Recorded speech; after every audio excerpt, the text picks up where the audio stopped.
तो आप सुखविंदर सुक्खू को सुन रहे थे। हिमाचल के मुख्यमंत्री खबरों में आगे बढ़ते हैं, बात कर रहे हैं पाकिस्तान की और वहां के वजीर आजम शहबाज शरीफ के बयान की। उन्होंने कहा कि कश्मीर उनका है और एक दिन कश्मीर पाकिस्तान का हिस्सा हो जाएगा। इसे लेकर सियासत भी हो रही है, नैरेटिव भी लगातार चल रहे हैं। एक रिपोर्ट आपको दिखाते हैं।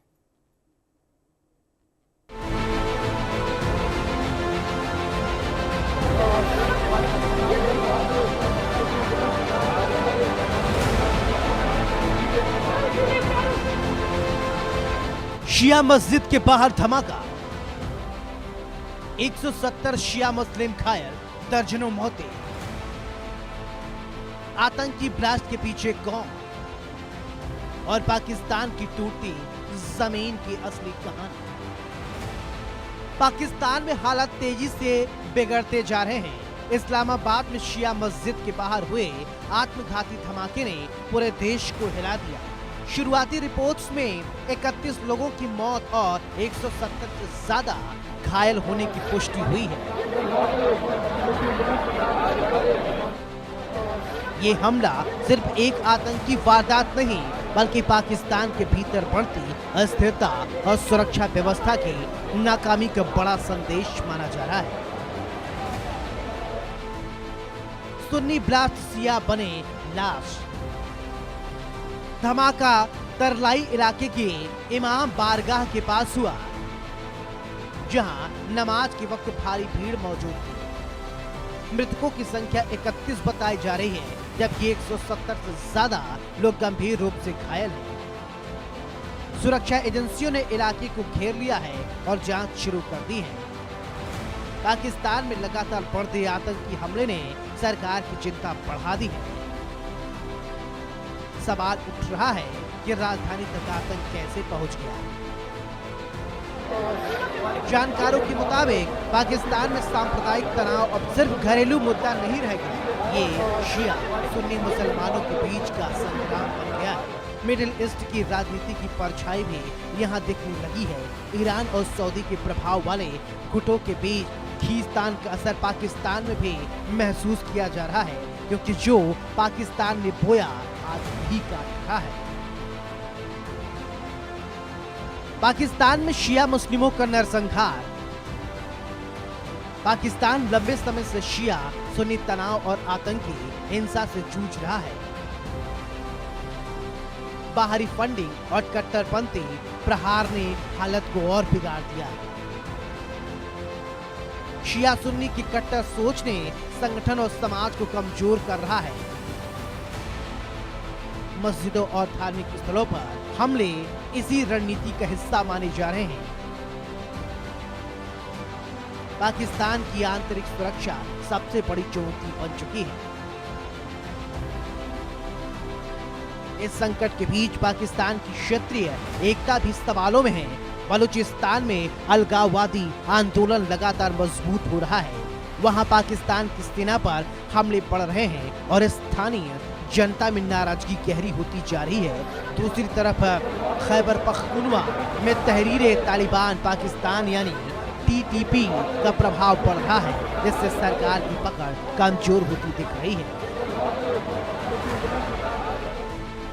पाकिस्तान ने जो बोया वही काट रहा है। पाकिस्तान की आतंकी सोच की वजह से बलूचिस्तान अलगाव की राह पर खैबर पख्तूनवा में TTP की गतिविधियां लगातार बढ़ रही है। अफगानिस्तान सीमा पर तालिबान की मौजूदगी दबाव बना रही है। मुल्ला मुनीर की आतंकी सोच और उसकी सेना कई मोर्चा पर एक साथ फंसी हुई है। देश में गृह संघर्ष छिड़ चुका है। सुन्नी मुस्लिम शिया मुस्लिम को मार रहा है।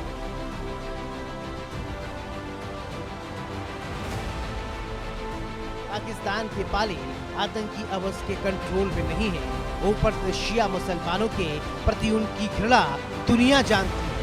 लश्कर-ए-तोयबा का आतंकी सरगना हाफिज सईद हो या जैश-ए-मोहम्मद का मसूद अजहर, ये सब सुन्नी मुस्लिम संगठन के हैं जो शिया मुस्लिमों को देखना भी पसंद नहीं करते। आलम ये है ये सारे सुन्नी आतंकी संगठन इस अस्थिरता का सबसे ज्यादा फायदा उठा रहे हैं। पाकिस्तान की खुफिया एजेंसी ISI जैसे गुट जानते हैं कि फॉल्स फ्लैग हमले कराकर वो दुनिया को गुमराह कर सकता है।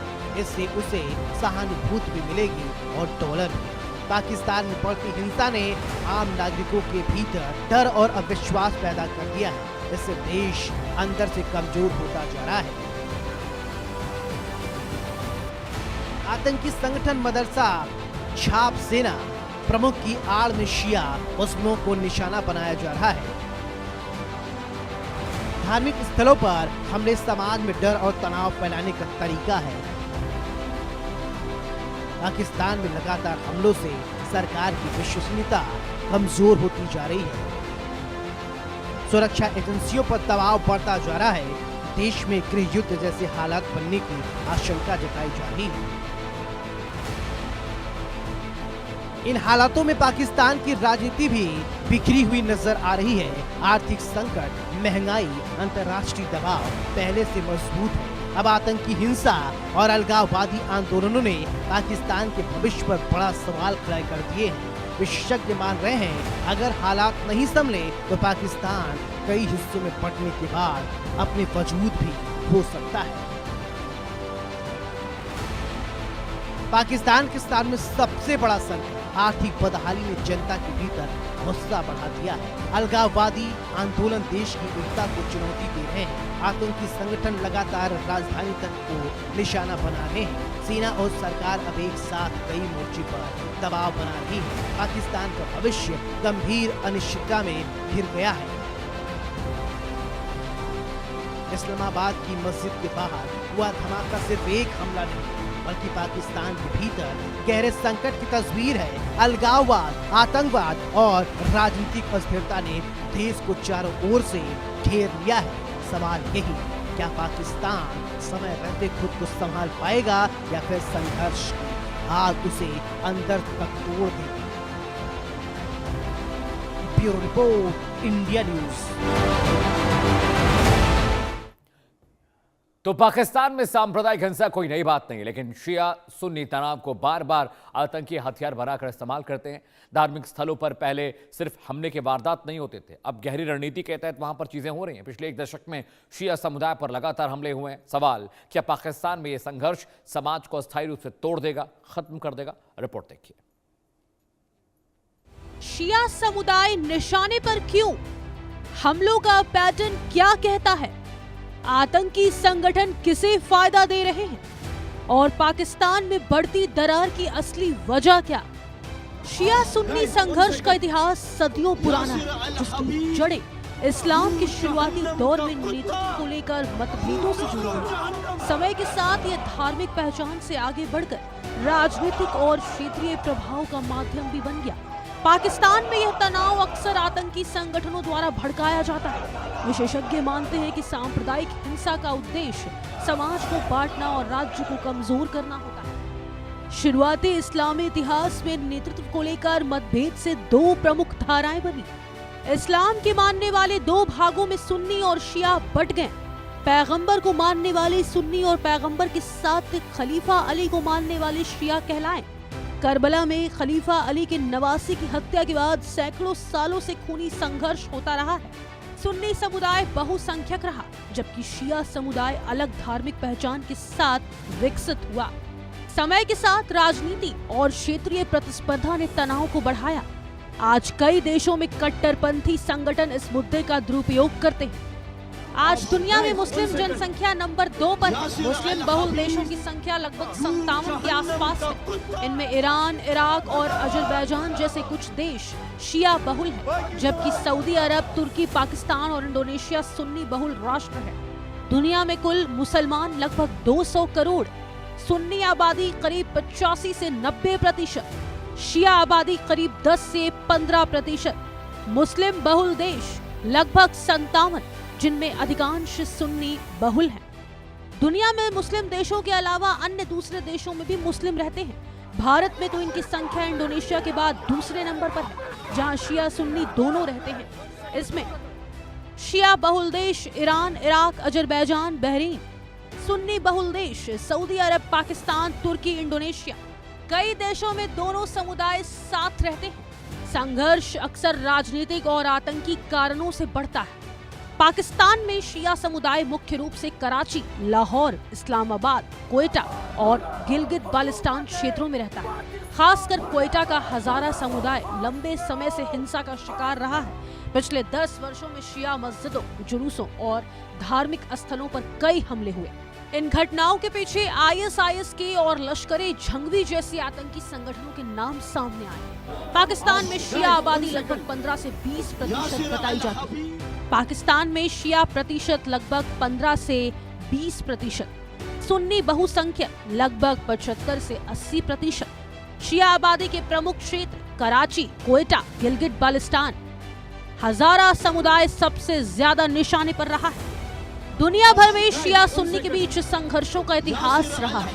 अकेले पाकिस्तान में देखें तो पाकिस्तान में पिछले 1 दशक में शिया समुदाय पर बड़े हमले हुए हैं। जनवरी 2013 क्वेटा दोहरे धमाके, 90+ मौतें। मार्च 2015 पेशावर शिया मस्जिद पर हमला। जुलाई 2018 बलूचिस्तान में आत्मघाती विस्फोट। मार्च 2022 पेशावर इमामबाड़े में 60+ मौतें। इन हमलों का पैटर्न साफ दिखाता है, निशाना अक्सर धार्मिक पहचान बनती है और वक्त चुना जाता है नमाज या धार्मिक आयोजनों का।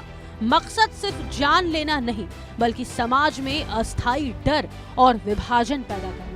पाकिस्तान में शिया सुन्नी तनाव को समझने के लिए जरूरी है कि इसे केवल धार्मिक नहीं बल्कि राजनीतिक और आतंकी रणनीति के रूप में भी देखा जाए। Bureau report, India news.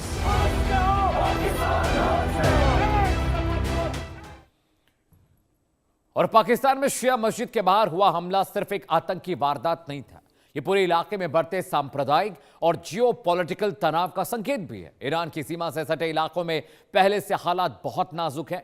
Experts मानते हैं कि आतंकी संगठन इस विभाजन को हथियार बना रहे हैं। सवाल है, क्या यह संघर्ष पाकिस्तान को अंदर से और तोड़ देगा, कमजोर कर देगा? रिपोर्ट आपके लिए।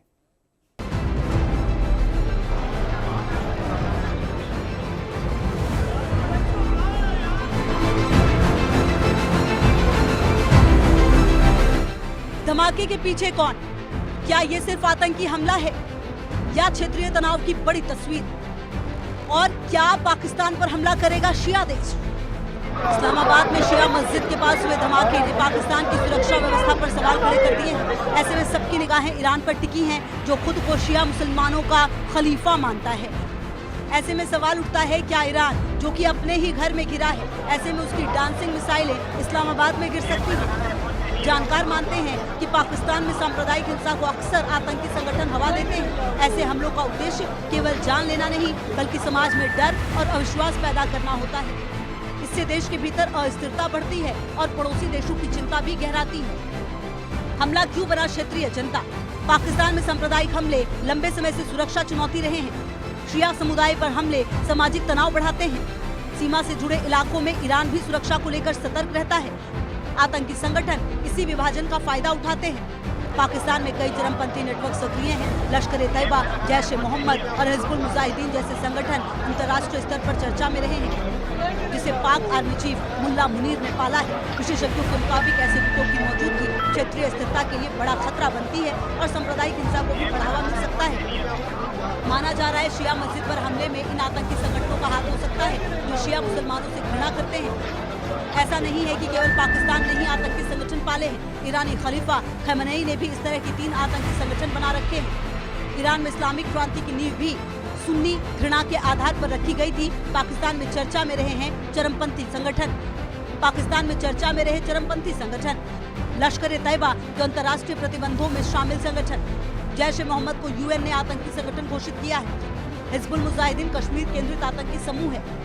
वहीं ईरानी चरमपंथी गुट में हमास है, जो गाजा में सक्रिय है और इसे ईरान का प्रॉक्सी गुट माना जाता है।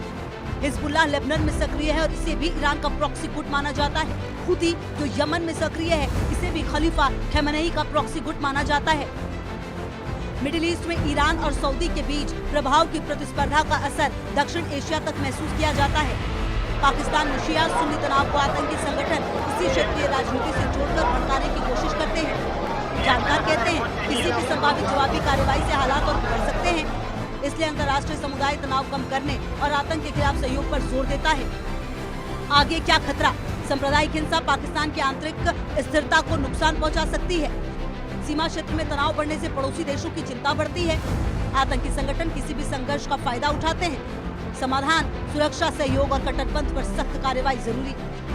पाकिस्तान में शिया मस्जिद के पास हुआ हमला सिर्फ एक घटना नहीं बल्कि उस बड़े संकट की झलक है जिसमें आतंकवाद, सांप्रदायिक विभाजन और क्षेत्रीय राजनीति एक दूसरे से जुड़ जाते हैं।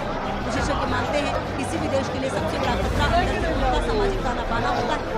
सवाल यही है, क्या पाकिस्तान समय रहते इस आग को बुझा पाएगा? Bureau report, India news.